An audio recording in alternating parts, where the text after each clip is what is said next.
I'm Jere Palazzolo, founder and president of Catholic Healthcare International, and welcome to another discussion of Responding to the Call of Padre Pio.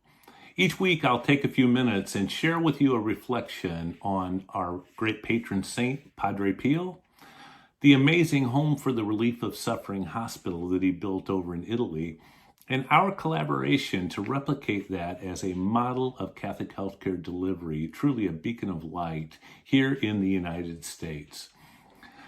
This past Tuesday, we had a great celebration. The Tuesday, March 31st, was the 15th anniversary of the passing of Terri Schiavo.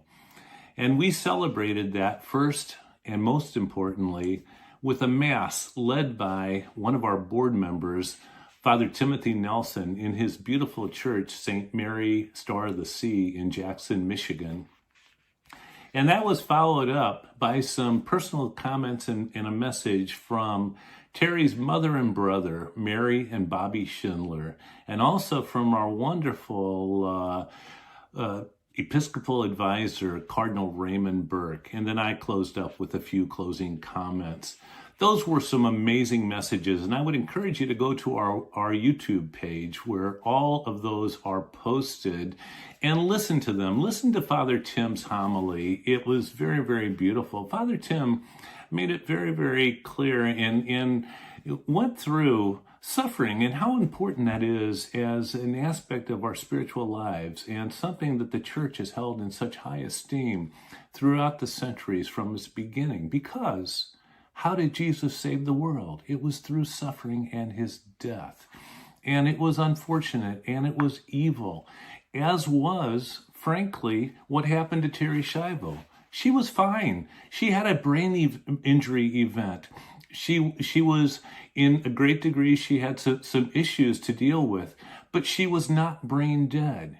She was able to show love and emotion. She didn't need a ventilator. She was not dying.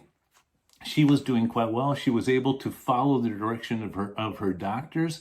She was able to follow in contact with her eyes. She was able to smile and show love and affection.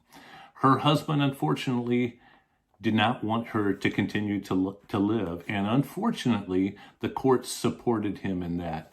Interestingly enough, also, only 1 year and 11 days, as Father Tim made clear in his homily, our beautiful Pope St. John Paul II really clarified this issue, and it should have been no question at all. This profound philosopher and theologian made it very, very clear. Here's what he wrote just a year before. I should like particularly to underline how the administration of water and food, even when provided by artificial means, always represents a natural means of preserving life, not a medical act.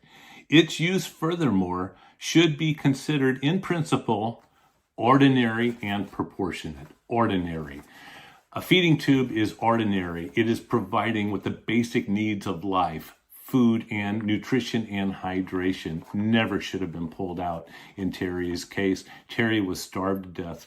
It was murder, plain and simple, and it's sad. It was evil in its most basic form.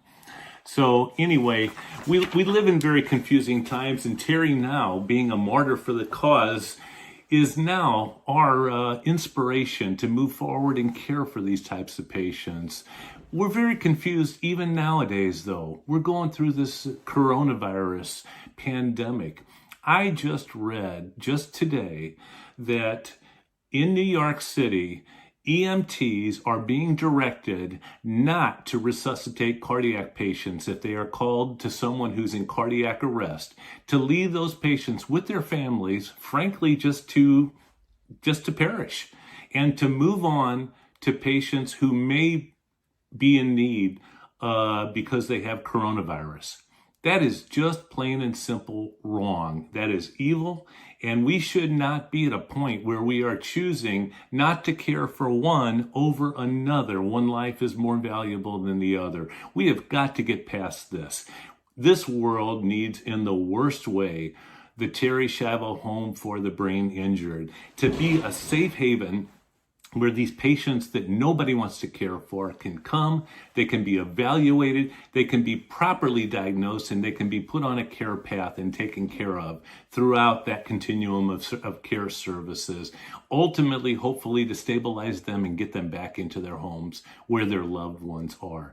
We need very badly the Home for the Relief of Suffering, Padre Pio's charism, guiding how we provide healthcare in this country for our patients, for the most vulnerable. And you know what? The Catholic Church, the church, the faithful, need to be the ones that drive this and support this, because government will always be confused by these values because they don't understand the way of God and the way that the value of life, the way that the church does. So we need to be that guiding light to be able to follow that.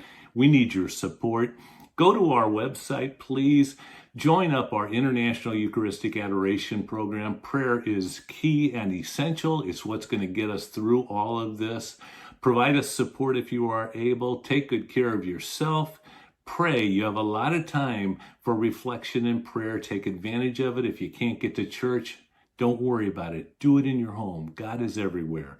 Pray and let's get through all of this. Then let's get back to our normal lives. And let's also then never forget the important role we've been called to serve those in need of relief of suffering, to be the hands of Jesus for the twice suffering and wretched Jesus that come in as patients into our hospitals. Thank you so much. God bless you. Be safe and be healthy. Take care. God bless.